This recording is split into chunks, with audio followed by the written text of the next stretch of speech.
Irmãos, abramos novamente nossas Bíblias no livro de Ageu, capítulo 2.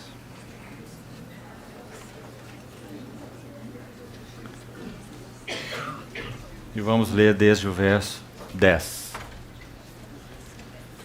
Ageu 2, 10.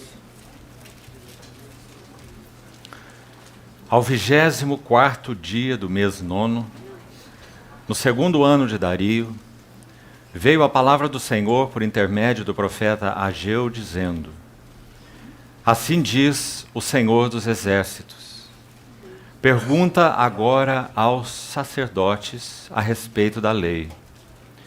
Se alguém leva carne santa nas faldas de sua veste, e elas vierem a tocar no pão, ou no cozinhado, ou no vinho, ou no azeite, ou em qualquer outro mantimento, ficará isto santificado? Responderam os sacerdotes: não. Então perguntou Ageu: se alguém que se tinha tornado impuro pelo contato com um corpo morto tocar em alguma dessas coisas, ficará ela imunda? Responderam os sacerdotes: ficará imunda. Então prosseguiu Ageu: assim é este povo e assim esta nação perante mim, diz o Senhor. Assim é toda a obra das suas mãos e o que ali oferecem. Tudo é imundo. Agora, pois, considerai tudo o que está acontecendo desde aquele dia. Antes de pordes pedra sobre pedra no templo do Senhor, antes daquele tempo, alguém vinha a um monte de 20 medidas e havia somente 10. Vinha ao lagar para tirar 50, havia somente 20. Eu vos feri com queimaduras e com ferrugem e com saraiva em toda a obra das vossas mãos. E não houve entre vós quem voltasse para mim, diz o Senhor. Considerai, eu vos rogo, desde este dia em diante, desde o 24º dia do mês nono, desde o dia em que se fundou o templo do Senhor, considerai nessas coisas. Já não há semente no celeiro.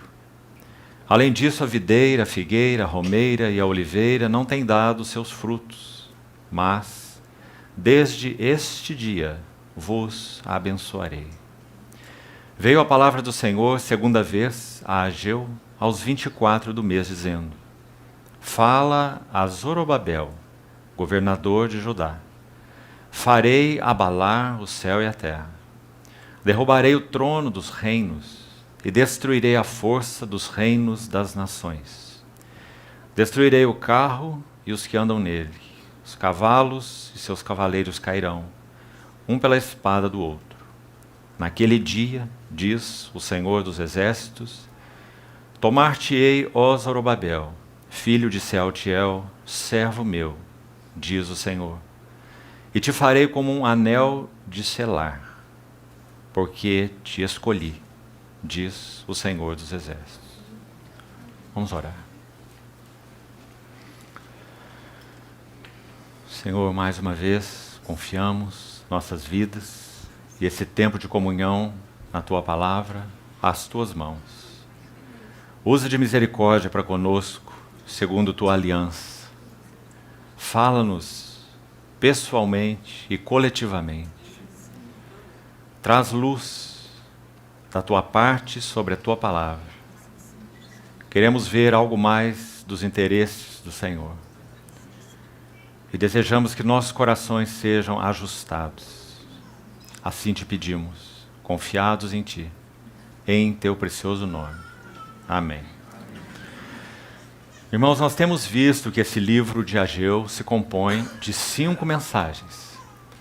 A grande tônica da mensagem de Ageu é: edificai a casa. Então podemos dizer que o livro de Ageu é uma mensagem aos edificadores da casa de Deus.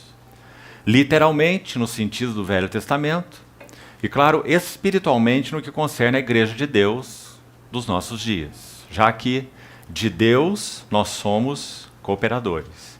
Ao mesmo tempo que nós somos o material com o qual Deus edifica a sua casa, 1 Pedro capítulo 2 diz que assim como nosso Senhor é a pedra, nós também somos pedras que vivem e chamados para ser edificados uma casa espiritual. Então nós somos ao mesmo tempo o material com o qual o Senhor edifica a sua igreja, pois Ele é o edificador, eu edificarei a minha igreja, disse o Senhor. Mas também nesse processo de edificação, para que ele se realize, o Senhor chama cooperadores. E esse é nosso imenso privilégio. Passarão céus e terra, e as palavras do Senhor não passarão. Passarão reinos e cidades, mas a cidade de Deus nunca passará. Então nós somos chamados e somos tão privilegiados. Não só chamados para sermos o material, as pedras vivas, mas, em outro aspecto, fomos chamados para sermos os edificadores, juntamente com aquele que é o edificador. Então a tônica da mensagem de Ageu é: edificai a casa e dela eu me agradarei. Já vimos no capítulo 1 que a primeira palavra é uma palavra de repreensão, os 11 primeiros versículos. Ageu faz uma solene repreensão. E ele inicia dizendo que o problema na avaliação de Deus da obra ter sido paralisada há quase 15 anos atrás é que eles ficaram autoabsorvidos. Não veio ainda o tempo em que a casa do Senhor deve ser edificada. Então, embora, como vimos em Esdras 4, eles tivessem sofrido oposições frontais, definidas, e algumas até sutis, com inquietações, com pressão crônica sobre eles, durante todos aqueles anos de paralisação, para que o trabalho da casa de Deus não seguisse, através do profeta Ageu, que foi usado exatamente naquele tempo, nós sabemos que essa não foi a verdadeira causa da paralisação da obra de Deus. Pois, quando eles reiniciaram a obra, então eles reiniciaram em meio aos mesmos inimigos. A carta de acusação estava escrita, a pressão para que eles se mantivessem paralisados continuava. Nós vimos Esdras capítulo 4 dizendo: todos os dias de Ciro, até o reinado de Dario, eles estavam então inquietando e perturbando e incomodando o povo no edificar. Então, a situação não mudou quando eles começaram a edificar. Nada mudou. O que mudou? A palavra do Senhor através do profeta Ageu. E a palavra não foi relacionada a táticas do inimigo. A palavra foi relacionada à disposição do coração deles. E qual era essa disposição? Não veio ainda o tempo em que a casa do Senhor deve ser edificada. Então, naquela primeira mensagem repreensiva, o Senhor 2 vezes usa a expressão considerai. São 5 vezes nesse livro e já dissemos que entendemos ser a palavra-chave de Ageu. Considerai. No primeiro capítulo, 2 vezes. Considerai o vosso passado com relação ao que até ali havia acontecido. Eu fiz vir a seca, diz o Senhor, sobre o cereal, o vinho e o azeite. Nas palavras do Novo Testamento, o Senhor mesmo retirou deles o vigor, o testemunho e o gozo. Cereal, azeite, vinho. E, na segunda vez em que a palavra é mencionada na primeira repreensão, considerai o vosso passado, verso 7, a segunda vez. E agora com vistas ao futuro. Então, subir ao monte, essa é uma expressão muito linda na linguagem do Novo Testamento. Subir ao monte fala de uma fresca, viva e renovada revelação de quem Cristo é e quais são seus interesses. Assim como ele tomou os discípulos, já falamos, do nível do Jordão, e os levou às bandas de Cesareia de Filipe, e dali para o Monte da Transfiguração, o Hermon. Quando então eles estiveram nessa jornada, nas bandas de Cesareia de Filipe, aquelas 4 grandiosas declarações, ou revelações. Tu és o Cristo, o Filho do Deus vivo. Sobre esta rocha, diz o Senhor, eu vou edificar minha casa, minha igreja. Dar-te-ei chaves do reino dos céus. E qual era o caminho para essa edificação da igreja, ou para esse viver, essa edificação do reino de Deus? se alguém quer vir após mim, a si mesmo se negue, tome a sua cruz e siga-me. Isso após o Senhor falar sobre sua própria cruz, que ele iria para Jerusalém, seria açoitado, rejeitado, crucificado, mas no terceiro dia ressuscitaria. Cristo, a igreja, o reino, a cruz. Então, subi ao monte, trazei madeira, edificai a casa, dela eu me agradarei e serei glorificado. Amados irmãos, quantas lições o Espírito Santo há de aplicar em nossas vidas, para que nós compreendamos que toda a nossa satisfação e realização como cristãos está totalmente atrelada à glória, à satisfação e à glória de Deus. Se Deus está sendo satisfeito em nossas vidas, nós estamos plenamente realizados. Se Deus não está sendo satisfeito em nossas vidas, não há cereal, não há vigor espiritual, não há vinho, não há gozo, não há azeite, não há testemunho. Esse é o engano do inimigo. Ele procura de alguma maneira nos iludir, que até mesmo com as bênçãos dadivosas da mão do Senhor, nós podemos ser realizados. Mas isso não é verdade, muito pelo contrário. Quando de alguma maneira Deus em seu coração sabe que nós estamos perdendo o foco de nosso chamado, edificai a casa. Esse é nosso chamado. Então o que ele faz? Está aí a lição de Ageu. Eu fiz vir a seca sobre vós. Qual é a razão de tanta escassez espiritual na igreja dos nossos dias? Estarmos ocupados com nossos próprios interesses.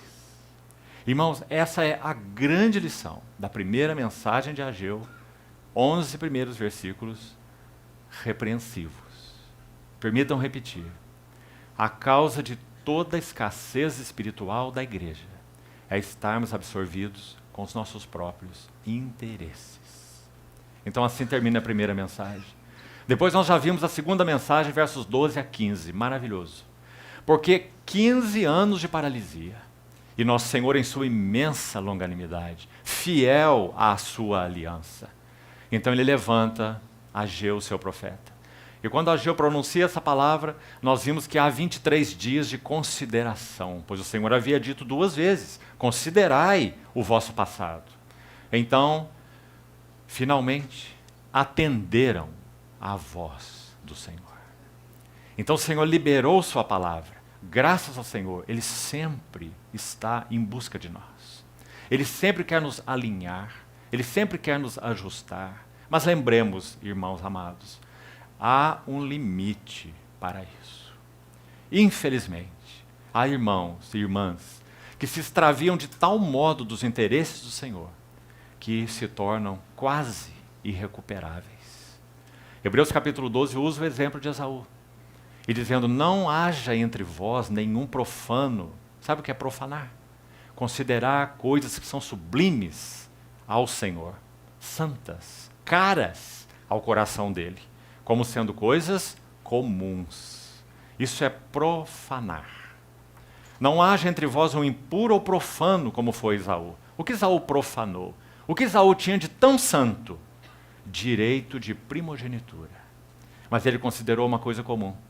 Quando ele disse, nas palavras de Gênesis, se não me engano é o capítulo 36, ele diz diante do seu irmão, de que me vale o meu direito de primogenitura? Se agora eu estou aqui morrendo de fome. Isso é profanar. Ele abandonou, trocou os interesses do Senhor por aquilo que tocava à sua necessidade imediata. Essa foi a causa dele ter sido rejeitado pelo Senhor. Então, o livro de Hebreus pronuncia as mais solenes advertências de todos os 27 livros do Novo Testamento. Por isso ele é tão único. As mais solenes advertências estão lá. Por quê? Porque os mais elevados privilégios também estão lá, nesse livro. Então, amados irmãos, esse é nosso Deus. Assim é seu povo. E o Deus da aliança pleiteia pelo seu povo, até onde no tempo dele o seu povo seja capaz de ouvi-lo. Mas não zombemos do Senhor. De Deus não se zomba. Aquilo que o homem semear, isto ele ceifará.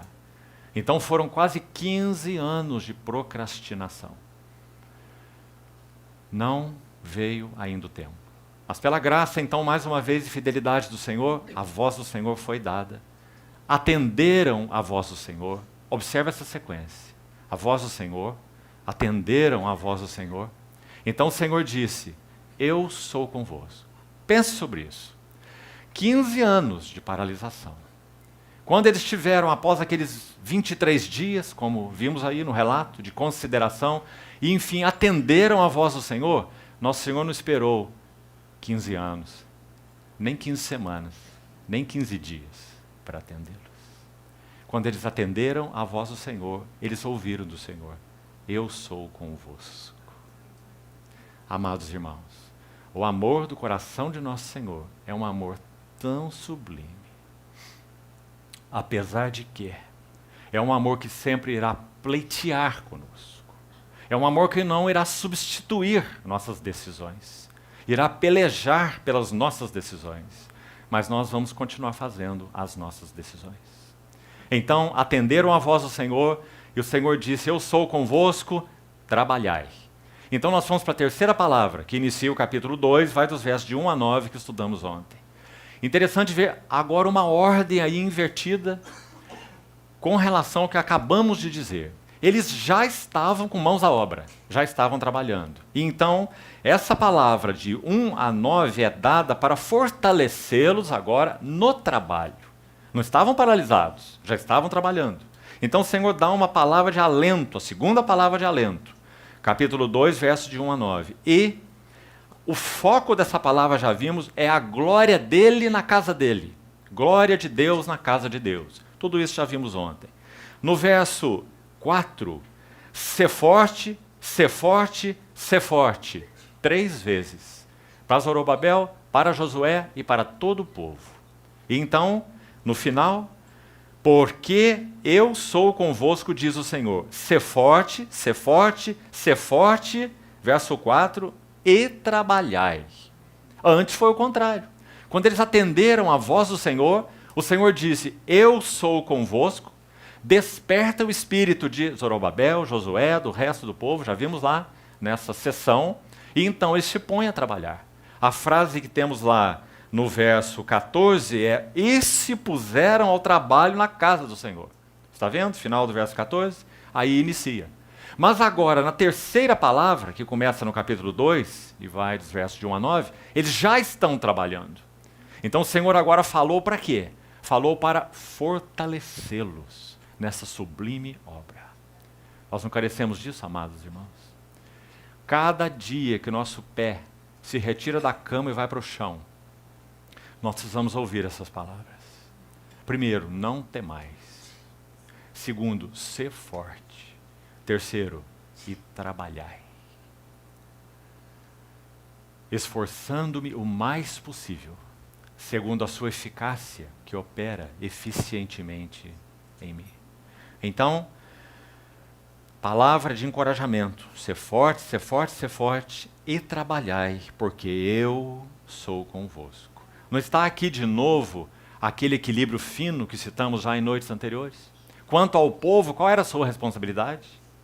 Trabalhai. Quanto a Deus, qual era a sua responsabilidade, a sua carga? Eu sou convosco. Então a soberana graça, suporte, ajuda do Senhor e o trabalho daqueles que ouviram a sua voz, juntos. Um assunto não confronta o outro. Deus não vai até um ponto e a partir dali somos nós que vamos. Não existe isso na obra de Deus. Deus está trabalhando o tempo todo, inclusive no turno da noite. Não dormita, nem dorme o guarda de Israel. E nós estamos trabalhando com Ele todo o tempo. Então, finalmente, nós vimos ontem essa expressão dos versos 5 e 6. A palavra da aliança, primeiro, e o meu espírito habita no meio de ti. Palavra, espírito. Sempre são os meios da obra de Deus. Deus é fiel à palavra que Ele deu ao seu povo, a palavra da sua aliança. E ontem vimos, rapidamente quando encerramos, como o livro de Êxodo descreve essa palavra da aliança. Desde o capítulo 15, pelo capítulo 19, passamos pelo capítulo 25, verso 8, e terminamos no capítulo 29. Então o Senhor falando ao seu povo para que eles foram libertados. Foram tirados do Egito para mim. Se ouvirdes a minha voz, sereis minha propriedade peculiar. Vós me fareis um santuário para que eu possa habitar no vosso meio. Êxodo 25, 8. E lá no capítulo 29 ele diz, eu vou habitar porque por minha glória vocês serão santificados. Deus nunca mudou a sua intenção. Ele ainda busca uma casa. Não pedras espalhadas pelas esquinas de todas as ruas, na linguagem de Lamentações de Jeremias, mas pedras edificadas juntas. Amados irmãos, há um preço para que isso ocorra. E o preço é tudo. O preço é negarmos a nós mesmos. O preço é permitir que o Senhor use essa maravilhosa família que Ele tem de pedras vivas, para aparar, escovar as arestas que todos nós temos em nós. Quão feias são essas arestas. Arestas de preferências, arestas de conceitos e preconceitos, arestas de antipatias e simpatias, arestas de eu acho o quê, eu penso o quê, eu sou assim. Todas as vezes que nós dizemos eu sou assim, isso é quase uma afronta ao Senhor. O Senhor colocou suas mãos no barro e Ele quer atuar em nossas vidas nos pontos mais essenciais do ser, da personalidade, do temperamento. Ele não irá mudar nossas personalidades. Ele irá santificar nossas personalidades. O extrovertido nunca será introvertido. E o introvertido nunca será extrovertido. Mas sabe qual é o problema dos dois? É serem governados ou pela extroversão ou pela introversão, impedindo que haja caminho para o avanço do Senhor na vida de cada um deles. Então, amados irmãos, assim é também com relação às nossas personalidades. O Senhor não vai nos despersonalizar, mas há coisas tão feias em nossas personalidades, que a não ser que permitamos que a cruz trabalhe em nós, então nós seremos esses mesmos, rançosos. O tempo passa e nossa vida não avança. É triste isso? Nanismo espiritual. A Epístola aos Hebreus foi escrita por causa do nanismo. Atendendo a um tempo decorrido, já devia ser mestres, mas ainda necessitais de leite. Sois inexperientes na palavra da justiça, ainda sois crianças. Então aquela palavra de Hebreus é tão maravilhosa nesse aspecto. Então, aí está, a palavra do Senhor, palavra da aliança em primeiro lugar, porque tudo se baseia na aliança. Ele é fiel à sua aliança. Ele não vai negar a sua aliança conosco. A palavra da aliança, a fidelidade do Senhor à aliança. E, verso 5 ainda, meu espírito habita no meio de vós. Suficiência do Espírito Santo na realização da obra de Deus. Não que nós mesmos sejamos capazes de pensar alguma coisa como se partisse de nós, mas a nossa suficiência vem de Deus que nos habilitou para sermos ministros, todos nós, de uma nova aliança, não da letra, mas do Espírito. É o que Paulo diz, segundo aos Coríntios capítulo 3. Então, está aí na palavra de alento do Senhor, Ele chamando a atenção do povo. Eu fiz com vocês uma aliança e sou fiel à palavra da aliança. E o meu Espírito habita no meio de vós, não temais. Agora atenção aqui, no verso 6, se você leu Ageu com cuidado, quantas vezes o Senhor disse em Ageu, farei abalar o céu e a terra? 2, não apenas uma. Então, na palavra que estudamos ontem, verso 6, assim diz o Senhor dos Exércitos, ainda uma vez, dentro em pouco, farei abalar céu, terra, mar e terra seca. Com vistas a quê? Esse abalo, essa convulsão que o Senhor manifesta aqui, no capítulo 2, verso 6, até o verso 9, para termos aí o contexto, está ligada a quê? Está ligado a um abalar de terra e céus, com vistas, preste atenção, à introdução da glória de Deus na casa de Deus. Esse é o primeiro abalar. Abalarei céu e terra, disse o Senhor. Com qual propósito? Introduzir a glória dele na casa dele. Está muito claro no contexto. Porque ele diz: o desejado de todas as nações virá e eu encherei de glória essa casa. E a glória desta última casa será maior que a da primeira. Então, muito claro a que esse abalo está ligado. Então já temos aí uma primeira conclusão. Toda a convulsão que o Senhor tem operado na igreja é com vistas a introduzir sua glória na igreja. Sabe, irmãos, temos usado uma figura. Nós vivemos dias em que nosso Senhor já colocou suas duas mãos no tronco da árvore. E está sacudindo esse tronco, para que tudo aquilo que é seco, podre, inadequado nessa árvore caia por terra. Eu farei abalar.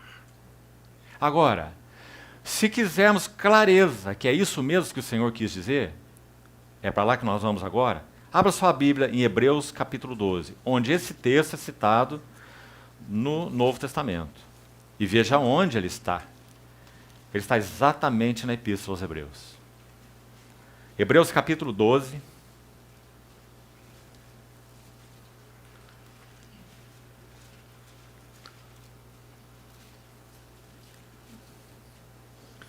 Verso 25, preste atenção.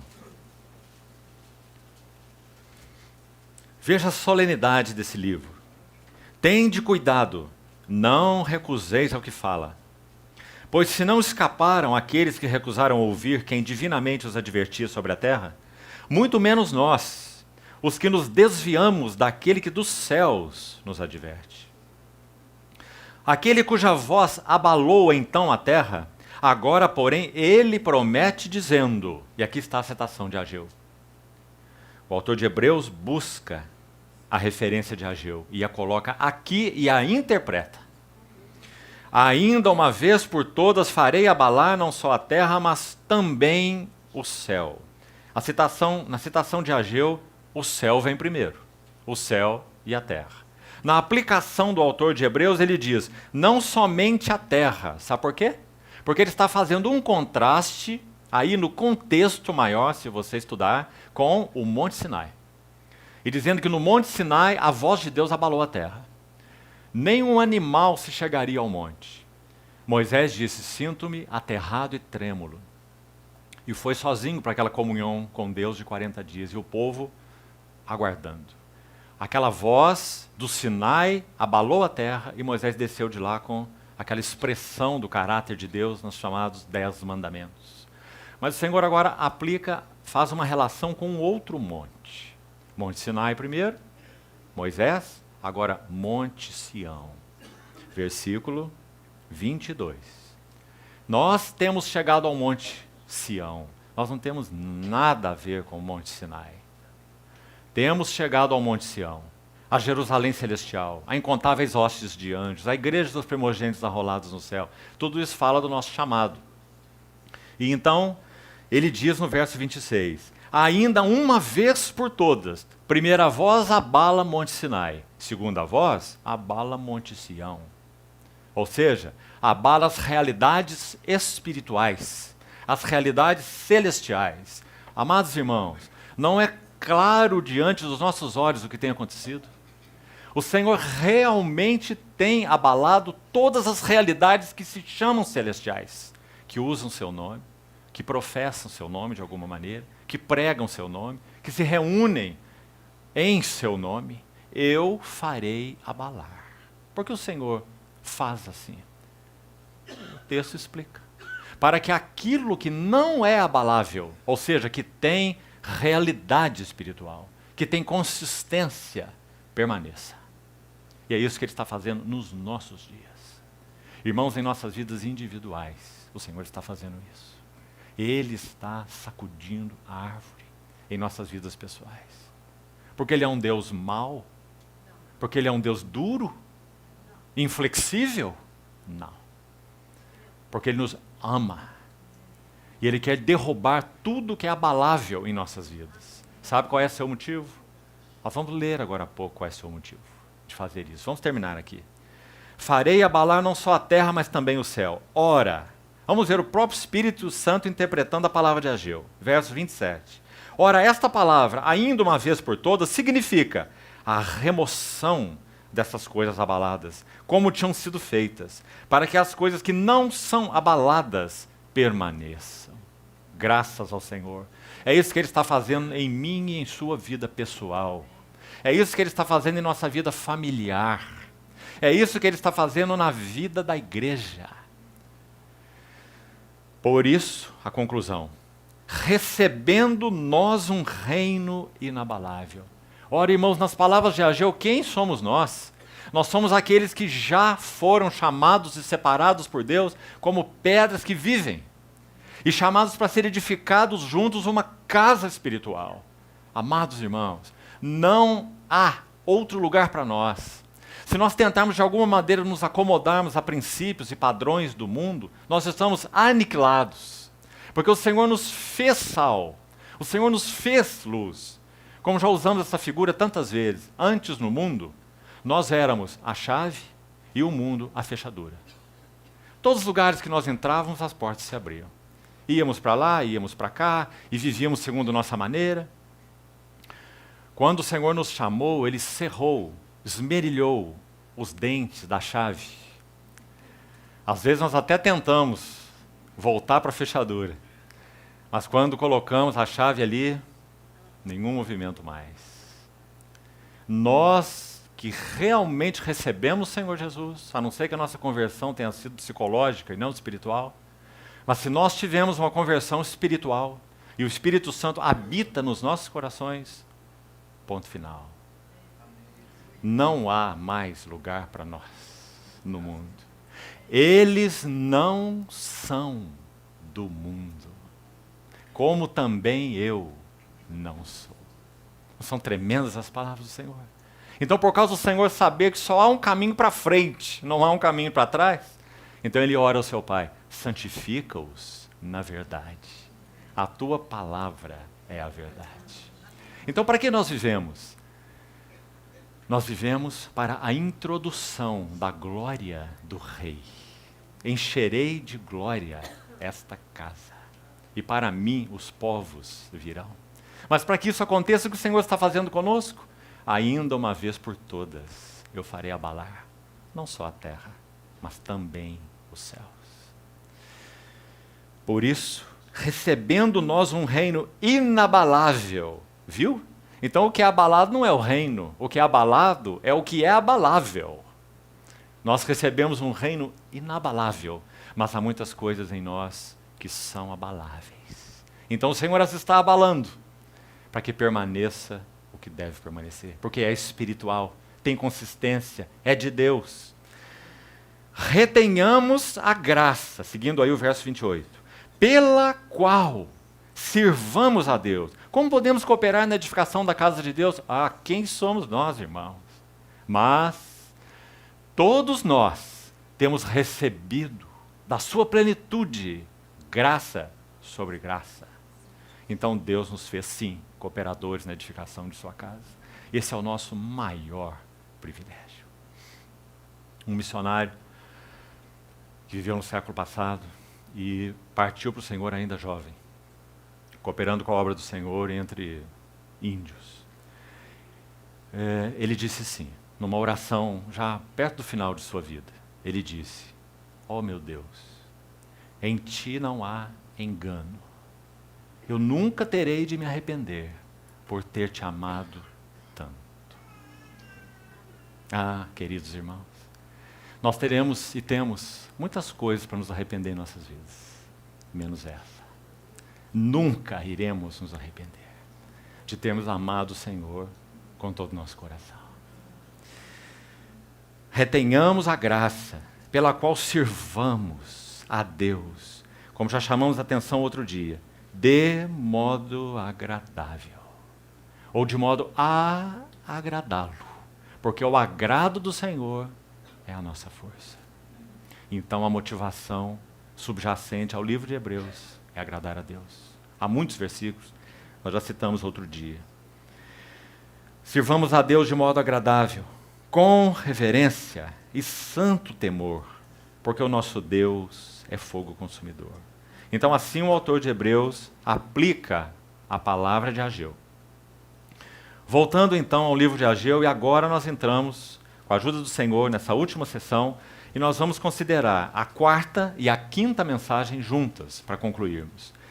A quarta mensagem inicia no verso 10, Ageu capítulo 2, verso 10, e vai até o verso 19. Uma mensagem de encorajamento. E a última mensagem, verso 20 a 23, também uma mensagem de encorajamento. Por que elas se dividem em duas, então?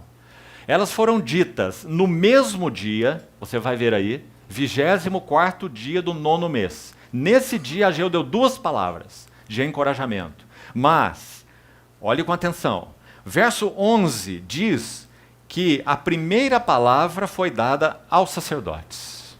Pergunta agora aos sacerdotes. E a segunda palavra, verso 21, foi dada a Zorobabel. Então vamos ver o que significa essa palavra dada a dessas duas formas, aos sacerdotes e a Zorobabel. Vamos buscar fazer uma síntese disso.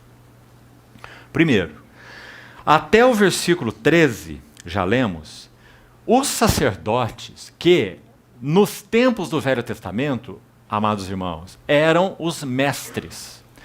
Toda a responsabilidade de ensinar o povo nos caminhos do Senhor e na palavra do Senhor era dos sacerdotes, não era dos profetas.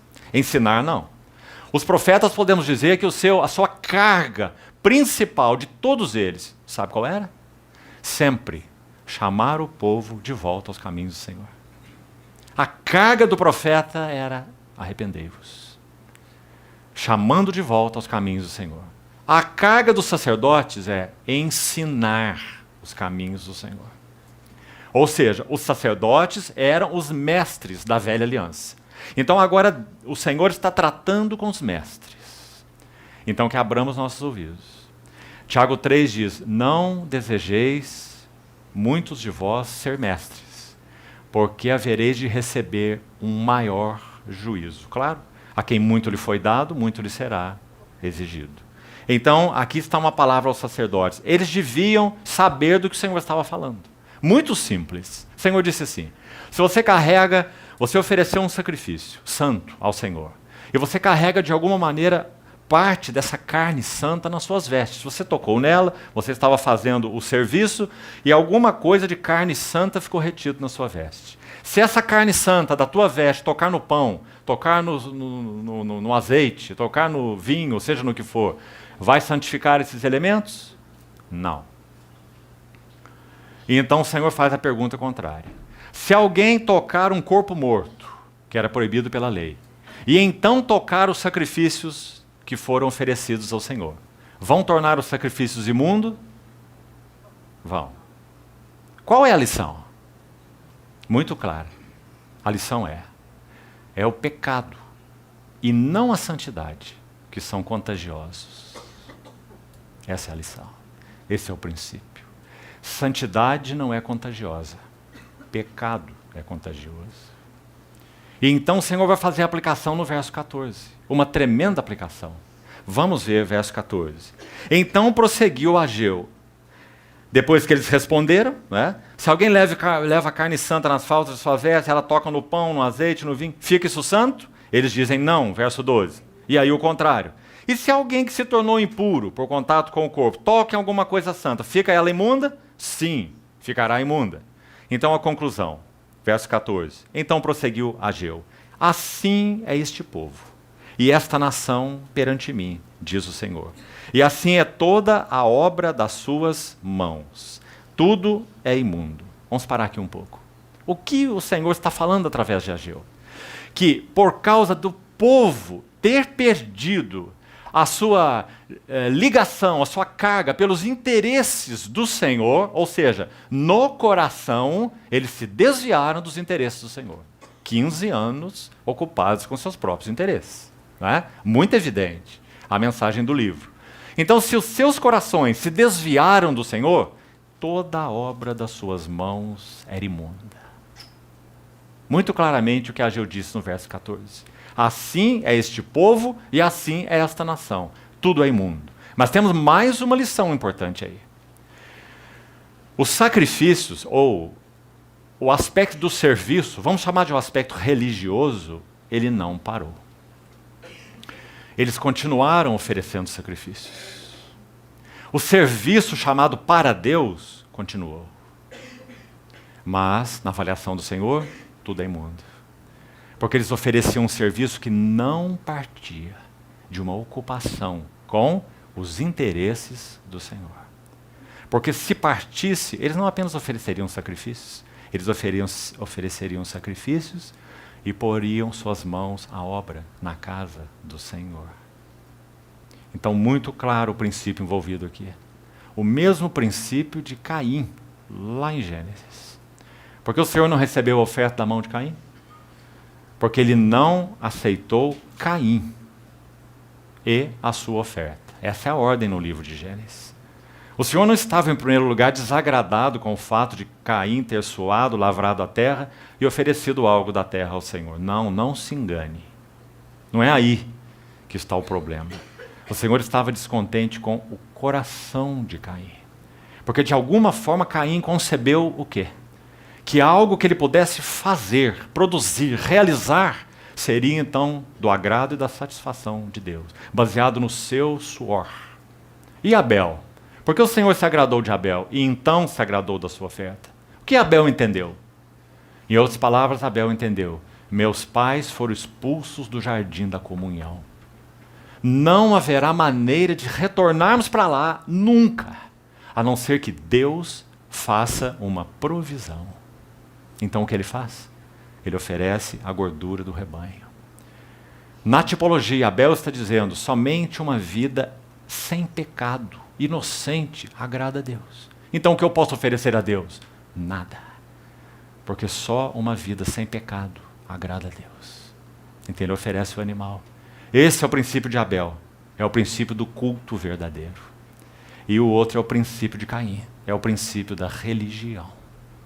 O que eu faço para Deus, para ser aceito por Deus.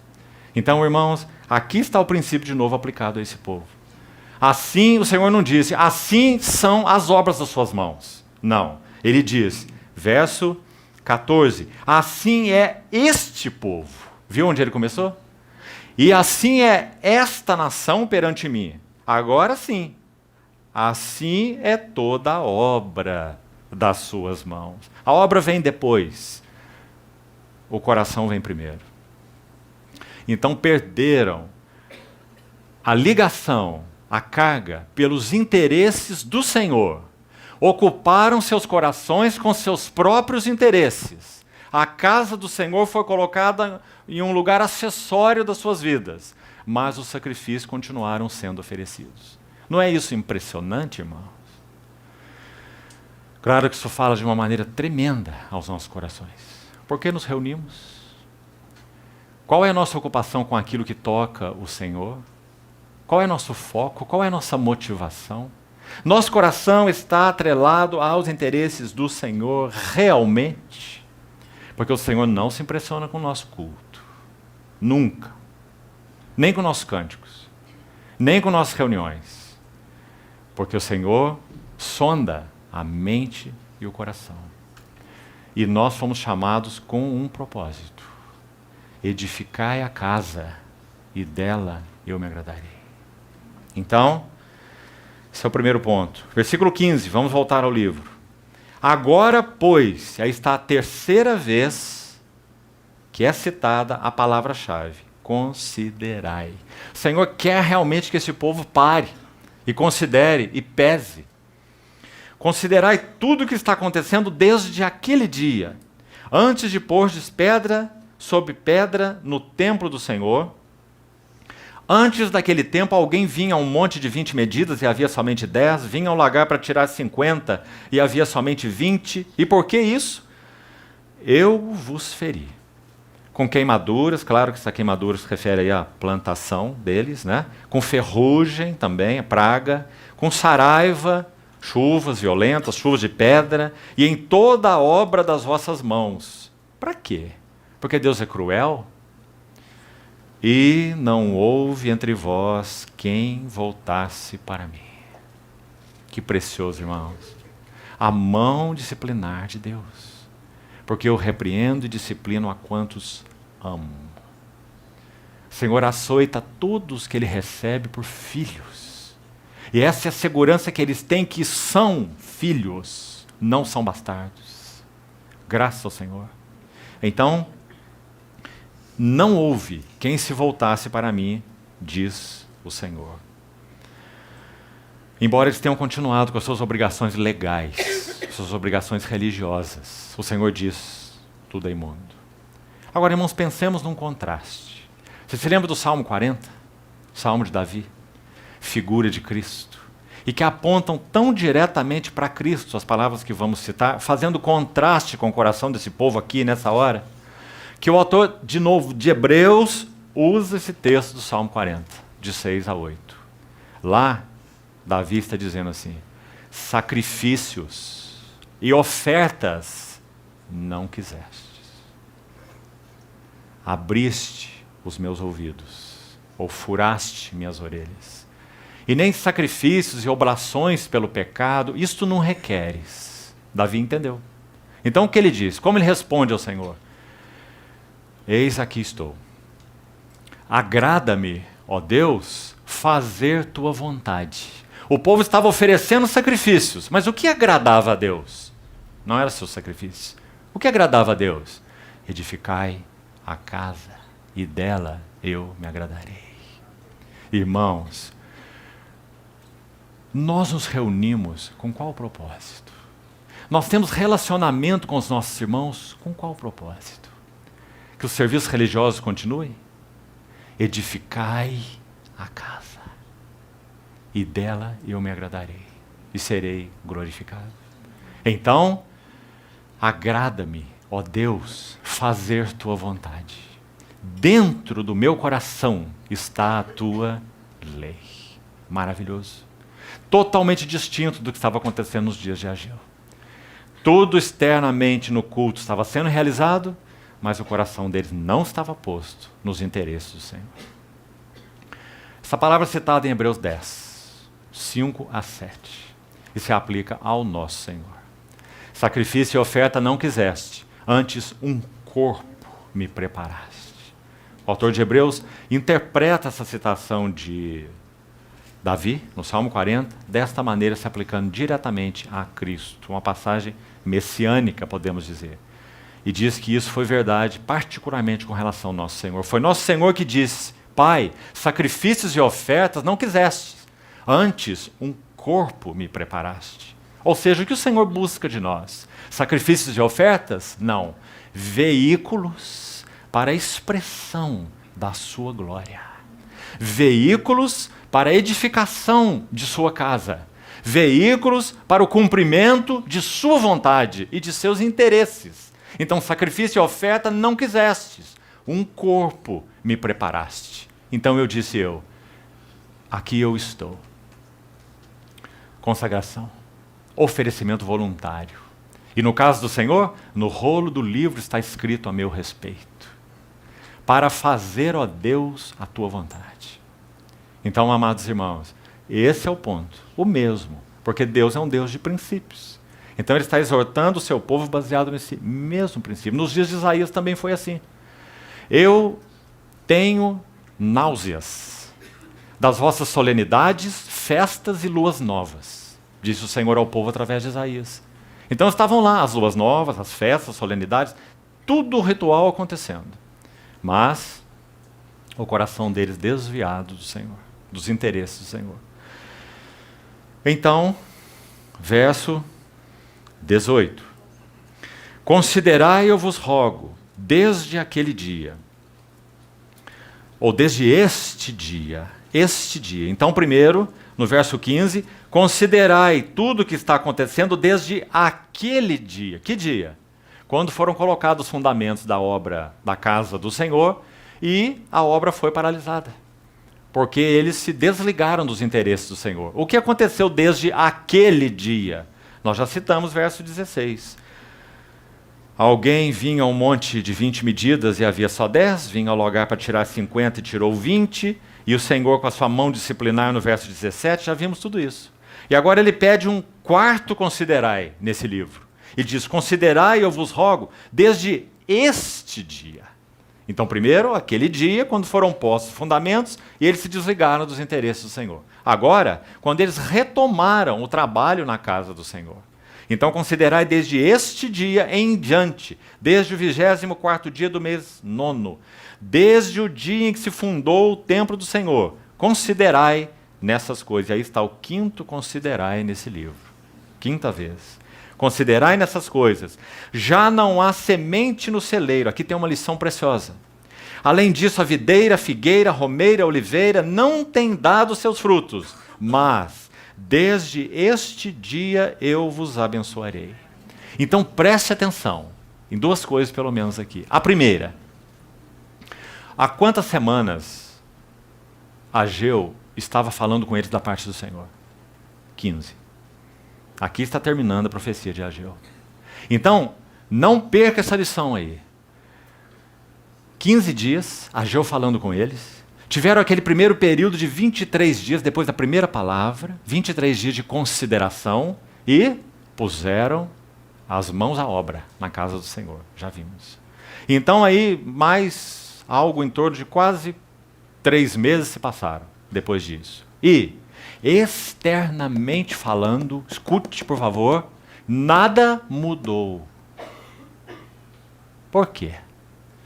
Porque o Senhor teria a sua casa como o teste de fé e obediência do seu povo.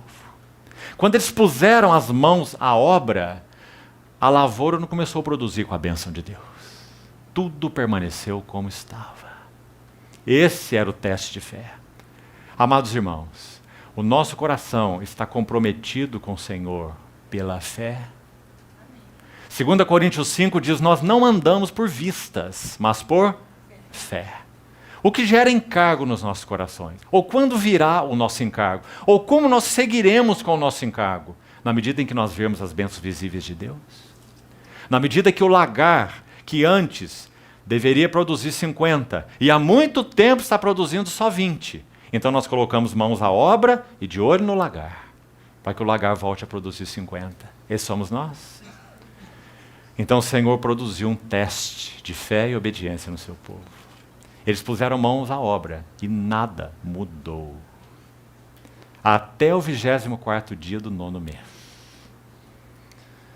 O princípio envolvido aqui é, a casa de Deus é o teste de obediência do povo de Deus. Nós nos envolvemos com a casa de Deus buscando obter benefícios pessoais. Nós nos envolvemos com a edificação da casa de Deus para que o nosso lagar volte a produzir 50. Esse era o teste. E eles tiveram que suportar esse teste alguns meses. Então o Senhor os considerou, podemos assim dizer, de certa forma, aprovados. Então ele enviou Ageu de novo. E disse, considerai. Desde aquele dia que vocês pararam, eu fiz vir seca e tudo mais que já falamos. E vocês têm trabalhado quase 3 meses. Então agora esse dia é notável. Desde o 24º dia do 9º mês. Desde este dia, eu vos abençoarei. Então, amados irmãos, a nossa relação com Deus e com os encargos de Deus e com os interesses de Deus é baseada exclusivamente na fé e em nada mais. Nós não cooperamos com Deus em sua casa para sermos abençoados. Nós não cooperamos com Deus em sua casa para termos prosperidade, paz, saúde e que tudo vá bem. Nós cooperamos com Deus em sua casa porque Ele próprio abriu os nossos olhos para que nós vejamos quais são os seus interesses. E nós colocamos nossas vidas por sua graça, atreladas a esses interesses, na chuva ou no sol. Então, amados irmãos, me permitam repetir. A casa de Deus é um teste de obediência. Por isso Tiago diz assim, é necessário que a perseverança tenha uma ação completa, para que sejais perfeitos e íntegros, em nada deficientes. Sabe, irmãos, há muitos que se envolveram com a obra de Deus e não obtiveram os benefícios que imaginaram. E então desligaram suas mãos daquilo que consideravam obra de Deus. O grande privilégio que nós temos em estarmos envolvidos com os interesses do Senhor é que o Senhor, neste envolvimento, nos concede dele mesmo. Quer tenhamos mudanças externas, quer não tenhamos mudanças externas. Jeremias profetizou a nação de Israel 40 anos. Nem um convertido.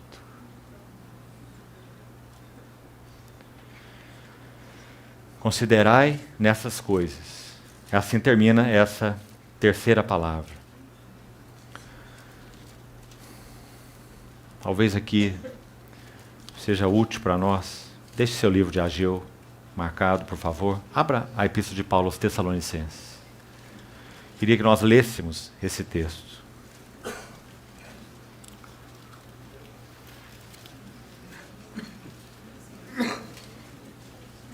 Primeira Epístola de Paulo aos Tessalonicenses. Capítulo 3, verso 11. Escute com atenção. 3:11. Ora, o nosso mesmo Deus e Pai, com Jesus nosso Senhor, dirijam-nos o caminho até vós. E veja agora, a oração de Paulo por aquela igreja, a carga do Espírito de Deus através de Paulo. E o Senhor vos faça crescer e aumentar no amor uns para com os outros e para com todos, como também nós para convosco, a fim de que sejam os vossos corações confirmados em santidade, isentos de culpa, na presença de nosso Deus e Pai, na vinda do nosso Senhor Jesus com todos os seus santos. É muito evidente no livro de Ageu que a carga com relação a edificar a casa não é apenas uma carga imediata, porque Ageu até mesmo fala da vinda do Messias à sua casa.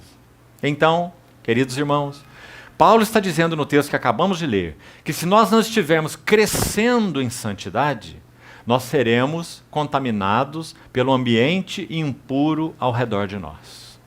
Só há um caminho para nós não sermos contaminados, pelos arredores trevosos que nós estamos tocando 24 horas por dia. É crescermos em santidade. Por isso o princípio que nós citamos. Se eles carregassem carne santa nas vestes, não santificariam nada. Mas se eles tocassem um corpo morto, eles tornariam impuro o que é santo. Então qual é o meio de nós não sermos contaminados com o ambiente ao redor? O Senhor vos faça crescer e aumentar no amor uns para com os outros. E que sejais confirmados em santidade. Essa é a maneira de Deus. Então, voltemos lá ao livro de Ageu. Tão interessante, irmãos, que Ageu compartilha a palavra do Senhor com eles 15 semanas. 15 semanas. Quase que precisamente 15 semanas. Eles estavam paralisados há aproximadamente 15 anos. E quando o Senhor fala a eles, eles têm a garantia do Senhor, depois de 15 anos, de que eles seriam de novo abençoados, porque tocaram os interesses do Senhor. Então, a última mensagem, 4 versículos, de 20 a 23, e que versos. Agora essa palavra não é falada aos sacerdotes, como no verso 11. É uma palavra particular a Zorobabel. Veio a palavra do Senhor segunda vez a Ageu no mesmo dia, aos 24 do mês, dizendo: fala a Zorobabel. Vamos devagar aqui com essa última palavra. Zacarias 4, o texto que lemos ontem, apresenta Zorobabel como uma figura muito clara do nosso Senhor Jesus. Sabe por quê? Zacarias 4, 9 diz assim: as mãos de Zorobabel lançaram os fundamentos dessa casa. Elas mesmas colocarão a pedra de remate, ou a acabarão. Zacarias diz: para que vocês saibam que foi o Senhor quem me enviou, disse Zacarias ao povo. Zorobabel é uma figura evidente do nosso Senhor Jesus, que é aquele que lança os fundamentos da casa, o mesmo que coloca a pedra de remate. Eu edificarei a minha igreja. Então, fala a Zorobabel dizendo, escute com atenção, farei abalar o céu e a terra. Irmão, não perca essa nota aqui, porque é a segunda vez em que essa expressão aparece no livro de Ageu. Já vimos que a primeira vez está lá no capítulo 2, verso 6. Mas aquele abalar céu e terra, contexto até o verso 9, claramente está relacionado com a introdução da glória de Deus na casa de Deus. Já explicamos isso. Agora, quando a expressão é repetida, farei abalar o céu e a terra, a conexão agora não é a casa de Deus. A conexão agora é todas as nações, reinos do mundo. Então é dito, fala Zorobabel, farei abalar o céu e a terra, derrubarei o trono dos reinos e destruirei a força dos reinos das nações. Destruirei o carro e os que andam nele, os cavalos, seus cavaleiros cairão um pela espada do outro. Ou seja, o motivo do Senhor abalar céus e terra é duplo. Por um lado, já explicamos, abalar o que é abalável na sua casa. Por outro lado, toda a convulsão que o Senhor tem gerado nas nações, nos reinos, nos tronos, tem um único propósito. Qual? Está expresso nesse texto maravilhosamente, com a expressão do verso 23, o último versículo do livro. Eu te farei, ó Zorobabel, filho de Sealtiel, servo meu, diz o Senhor, eu te farei como um anel de selar. Vamos entender isso. Primeiro, o Senhor abalando céus e terra para introduzir sua glória na sua casa. Segundo, o Senhor abalando céu e terra para fazer de Zorobabel um anel de selar. O que isso significa na linguagem do Novo Testamento? Vamos a alguns textos importantes. Vamos dizer o sentido disso antes de ler os textos. Escute. O motivo do Senhor abalar tronos e reinos, fazer de Zorobabel um anel de selar, na linguagem do Novo Testamento, já que ele é uma figura de Cristo, é imprimir, anel de selar, imprimir a imagem do seu Filho em todos os recantos do universo. Irmãos, não será apenas glória para a igreja a segunda vinda de Cristo. Quando nosso Senhor Jesus retornar, o universo se calará. Em cada recanto desse universo, algo da glória, do senhorio de Cristo será visto. Por isso que Paulo diz em Filipenses 2, todo joelho, no céu, na terra, debaixo da terra, se dobrará. E toda língua confessará, Jesus Cristo é o Senhor. Por quê? Porque este é o anel de selar de Deus. Nós precisaríamos de mais uma reunião aqui para explicar isso com detalhes. Mas escute com atenção. Vou te dar alguns versículos. Atos 17, 31. Sabe o que diz lá? Rapidamente. Atos 17, 31. Paulo está pregando em Atenas, no Areópago. Você conhece bem. O altar ao Deus desconhecido. Esse que adorais sem conhecer, é precisamente esse que eu vos anuncio. Deus que fez o céu, a terra, o mar, tudo que nele existe, etc. Nele nos movemos e existimos. Lembra da mensagem de Paulo? E ele conclui assim. Deus, ele está falando a filósofos.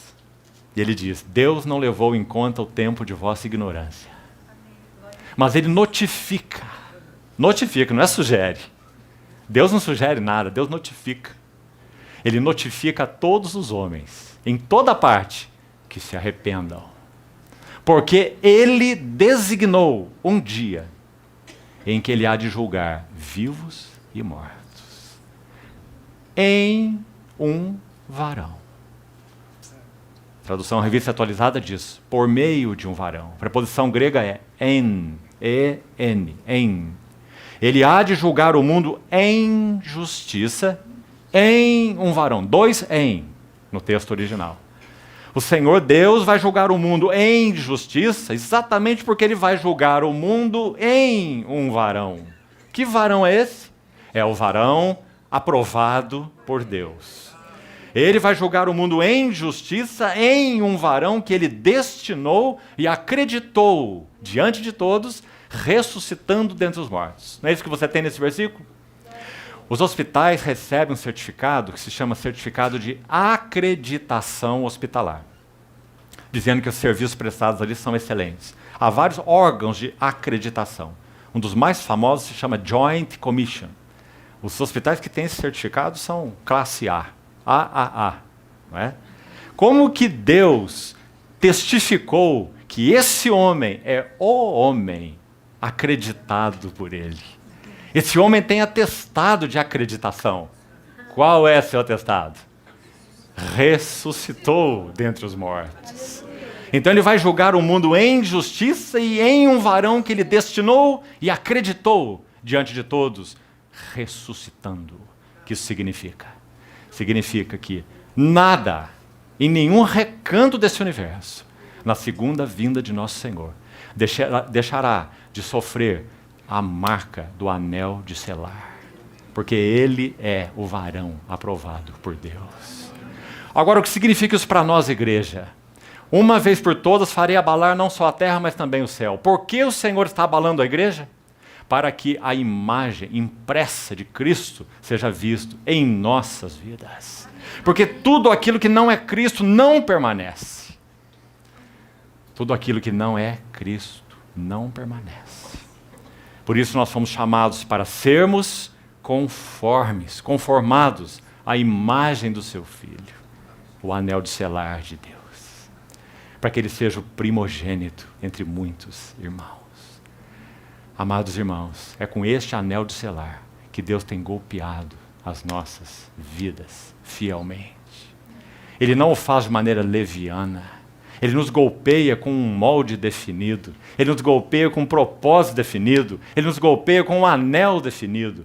Cristo é o seu anel de selar. Isso com relação à igreja. E com relação ao universo, derrubarei o trono de todas as nações. Ah, amados irmãos, há um versículo tão impressionante em Apocalipse, que diz assim que naquele dia, nobres, príncipes, poderosos, eles dirão aos montes, caí sobre nós, escondei-nos da face do Cordeiro. Oh, que linguagem! Porque quando nós olhamos para a igreja no livro de Apocalipse, sabe o que nós vemos? Aleluia, exultemos, demos-lhe a glória, porque são chegadas a ceia das bodas do Cordeiro, cuja esposa a si mesma já se ataviou. Enquanto eles dirão, escondei-nos da face do Cordeiro, com relação à igreja, os seus servos o servirão, contemplarão a sua face. A face que será para eles terror, é a face para nós a mais desejada. Cristo é o anel de selar de Deus. Então nós vamos concluir com alguns versículos do Novo Testamento. 1 Coríntios capítulo 15.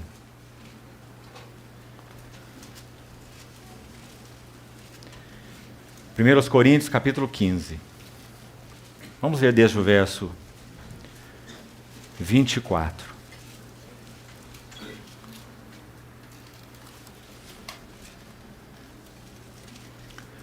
Primeiros Coríntios 15, 24. Então virá o fim, quando ele entregar o reino ao Deus e Pai. Quando houver destruído, veja, eu farei abalar os tronos das nações. Quando houver destruído todo o principado, bem como toda a potestade e poder. Porque convém que ele reine, o anel de selar de Deus, até que haja posto todos os seus inimigos debaixo dos seus pés.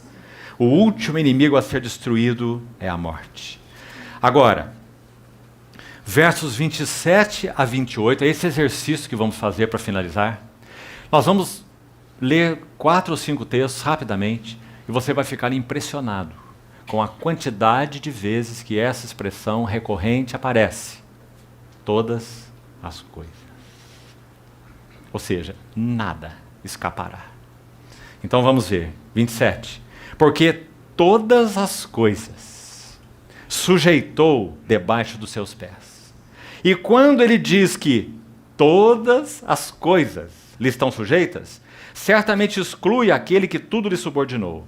Quando, porém, todas as coisas estiverem sujeitas, então o próprio Filho também se sujeitará àquele, é o Pai, Deus o Pai, que todas as coisas lhe sujeitou. Para que Deus seja tudo em todos. Naqueles dias tomarei a Zorobabel e o farei um anel de selar. Bendito seja o Senhor. Pela igreja, a multiforme sabedoria de Deus se torne conhecida de principados e potestades nos lugares celestiais. Oh, amados irmãos, se essa visão não muda e ajusta e alinha nossas vidas agora aqui, o que ajustará? Que privilégio nosso. Nós vivemos por causa desse propósito. A nossa mais sublime ocupação é nos ocuparmos com o Senhor e seus interesses. Você se lembra?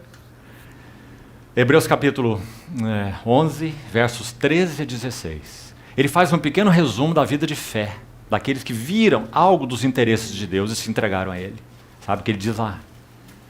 Todos estes morreram na fé, sem ter obtido a concretização das promessas.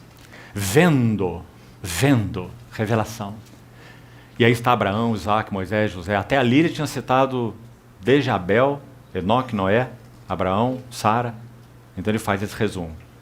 Hebreus 11, 13 a 16. Morreram na fé, sem ter obtido as promessas. Vendo-as, porém, de longe, e saudando-as. Que maravilhosa palavra, irmãos. Eles, nos seus corações, davam boas-vindas para aquilo que eles viam que Deus iria realmente realizar. Seu propósito inequívoco, seus planos, seus interesses. Então, vendo-as de longe, saudando-as. E aquilo tinha tanto efeito em suas vidas, que eles confessavam que eram estrangeiros e peregrinos sobre a terra. Ora, aqueles que falam desse modo, manifestam estar procurando uma pátria. Desejando é a palavra ali, anelando uma pátria. E se na verdade se lembrassem daquela de onde saíram, teriam a oportunidade de voltar. Mas agora aspiram a uma pátria superior. Isto é, celestial. Então o versículo termina assim, o texto.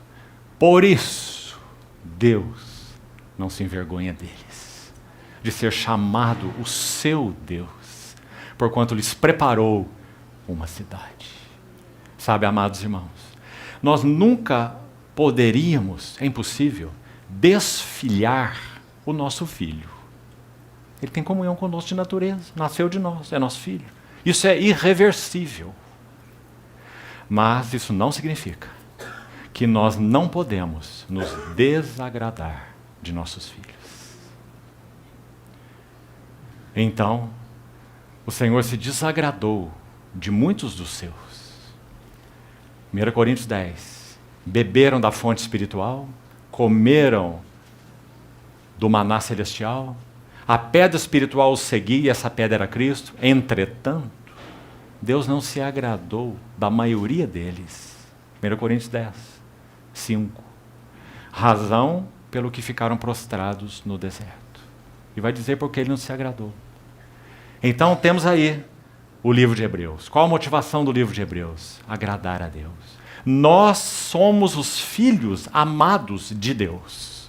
Mas Deus tem se agradado de nós.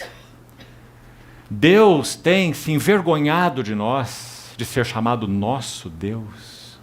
Porque não temos vivido vidas que o satisfazem, o agradam, condizem com o que Ele é. Deus tem se envergonhado de nós. Daqueles patriarcas citados, Ele não se envergonhou. Por quê? Porque eles viram, porque eles confessaram, viveram como estrangeiros e peregrinos, porque eles saudaram as promessas e porque eles anelavam uma pátria superior. Por isso Deus não se envergonha deles, de ser chamado seu Deus. Amor não mudou. Filiação não mudou. O que mudou? O agrado e a satisfação do coração de Deus. O Senhor nos ajude nisso, queridos irmãos. Vamos seguir para alguns textos e terminamos. Efésios capítulo 1, verso 10. Senhor Jesus, o anel de selar de Deus. Efésios 1, 10. Versículo 9 diz que Deus desvendou-nos o mistério da sua vontade, segundo o seu beneplácito, prazer, que Ele propôs ou estabeleceu em Cristo. O que foi que Deus estabeleceu em Cristo? O que foi que Deus determinou em Cristo? Verso 10. Fazer convergir nele, porque Ele é o anel de selar de Deus. Fazer convergir nele, na dispensação da plenitude dos tempos, e nós temos mais uma vez a frase, todas as coisas, tanto as da terra como as do céu.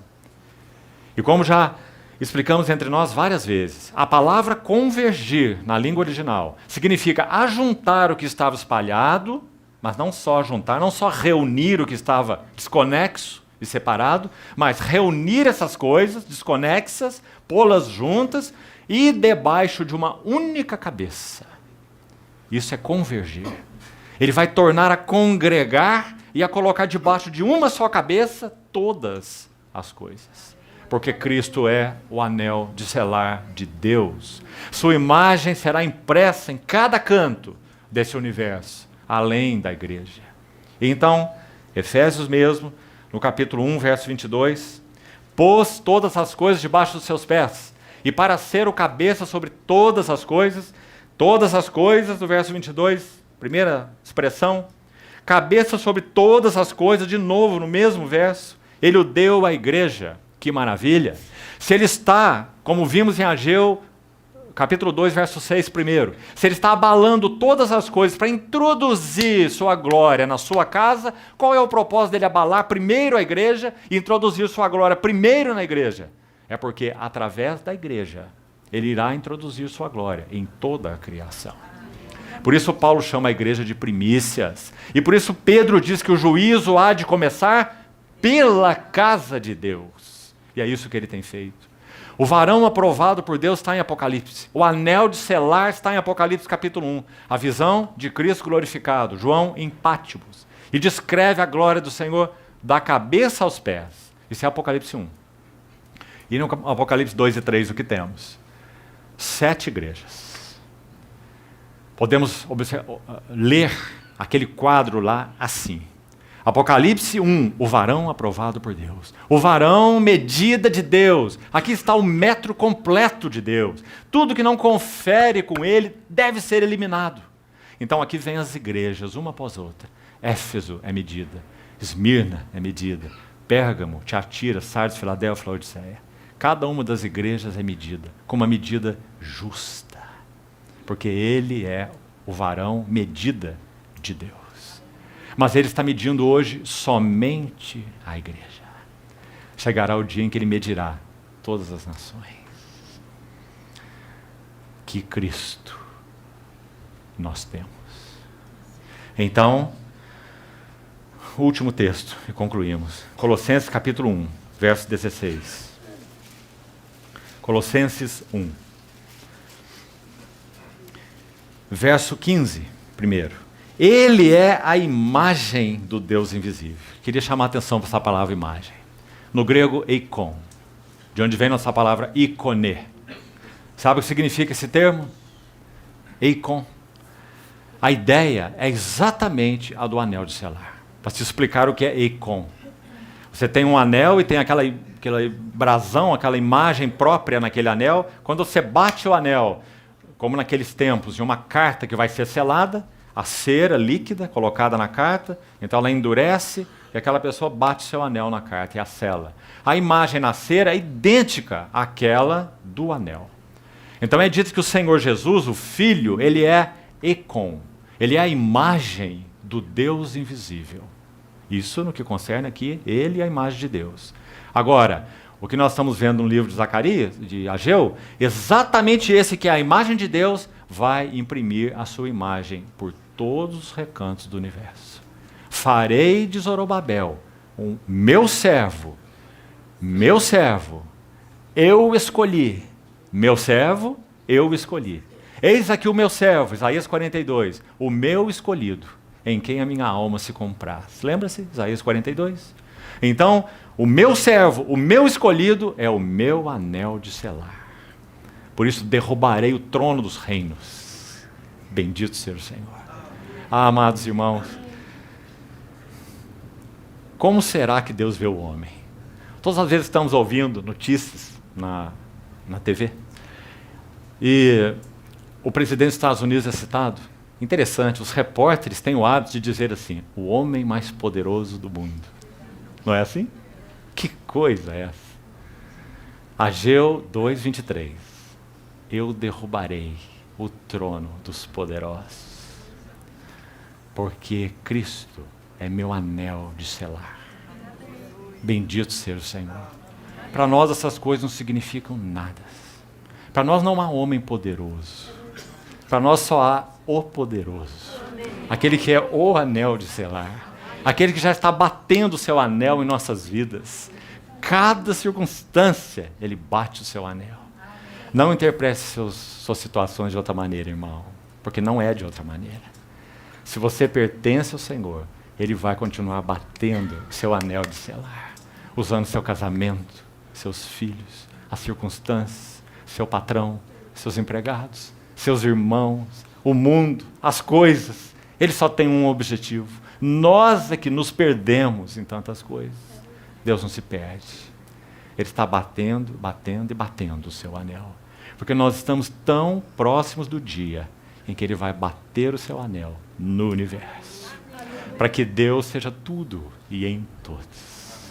Então, Colossenses 1. Ele é a imagem do Deus invisível e o primogênito de toda a criação. Pois nele foram criadas todas as coisas. Se você for fazer uma pesquisa, quantas vezes essa frase aparece no Novo Testamento, você vai fazer um bom exercício. Todas as coisas, no céu, sobre a terra, visíveis ou invisíveis, tronos, soberanias, principados e potestades. Tudo foi criado por meio dele e para ele. Porque Hebreus 1:2 vai dizer, ele é o herdeiro de todas as coisas. Ora, se é assim, como Deus não bateria esse anel por todo o universo? Ele é o herdeiro de todas as coisas. Nele, ele é antes de todas as coisas, verso 17, e nele tudo subsiste. Ele é a cabeça do corpo da igreja. Ele é o primogênito de entre os mortos, essa seção que se divide em dois. Lá em cima, ele é o primogênito de toda a criação, verso 15. Porque Cristo é o cabeça da primeira criação. Ele é o cabeça de toda a criação de Deus, porque nele foram criadas todas as coisas.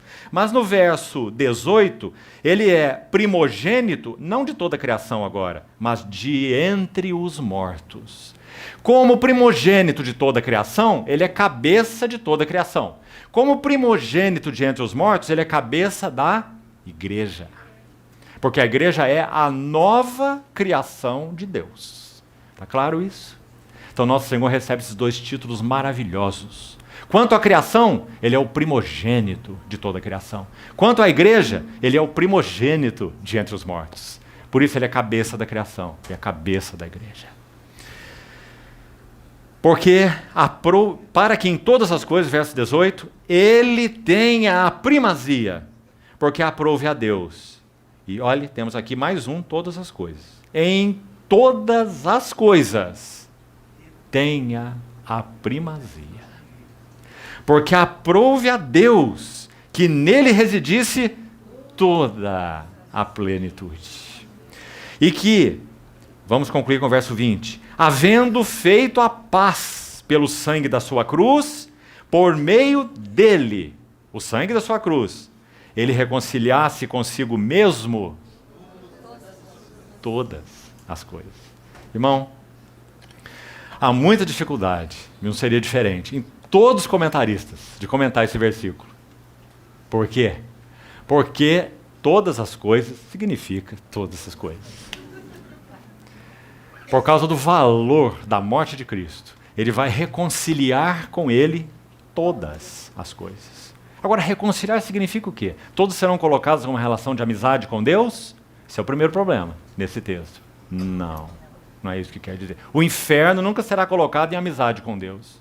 Mas, reconciliado com Deus, em que sentido então? No sentido de os joelhos se dobrarem e de a língua confessar que Jesus Cristo é o único Senhor, para a glória de Deus Pai.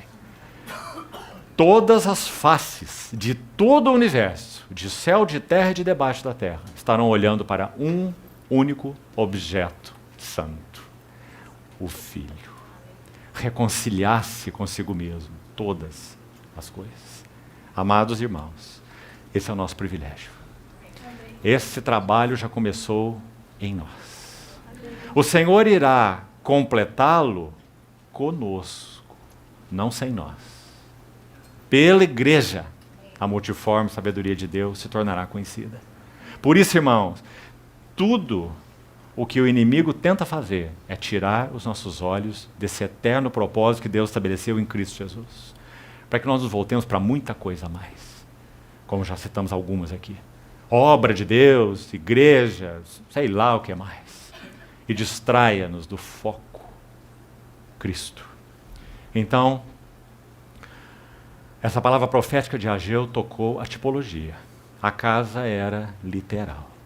Mas quantos princípios, amados irmãos, nós temos de exortação e de encorajamento para as nossas vidas, que somos a casa espiritual de Deus.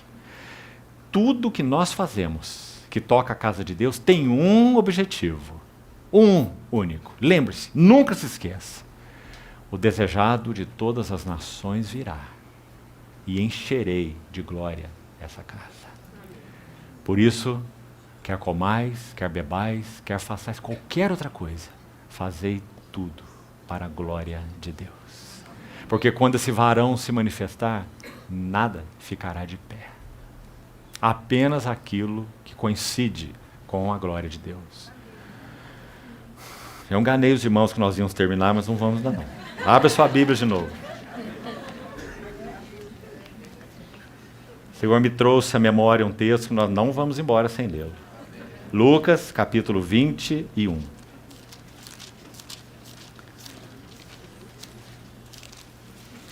Mas nós vamos só ler, não vamos falar mais uma hora não. Lucas 21.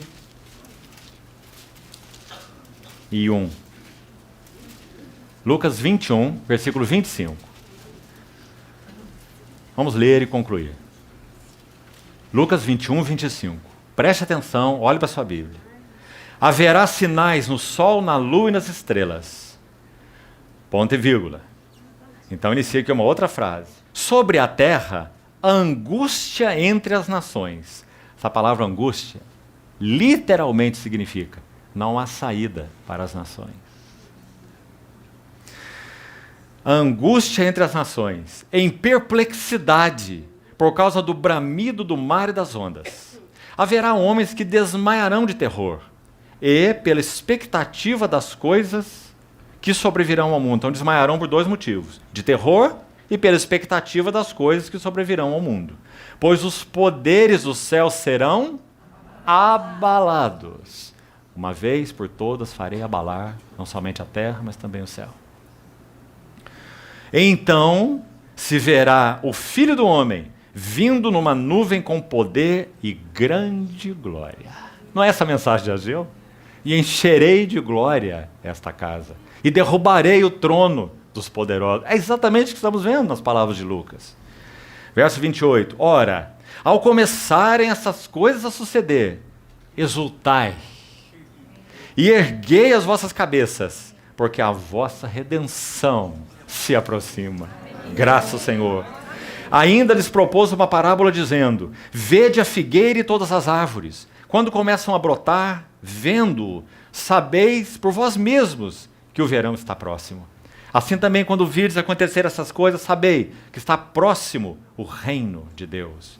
Em verdade vos digo que não passará esta geração sem que tudo isso aconteça. Passará o céu, a terra, porém minhas palavras não passarão.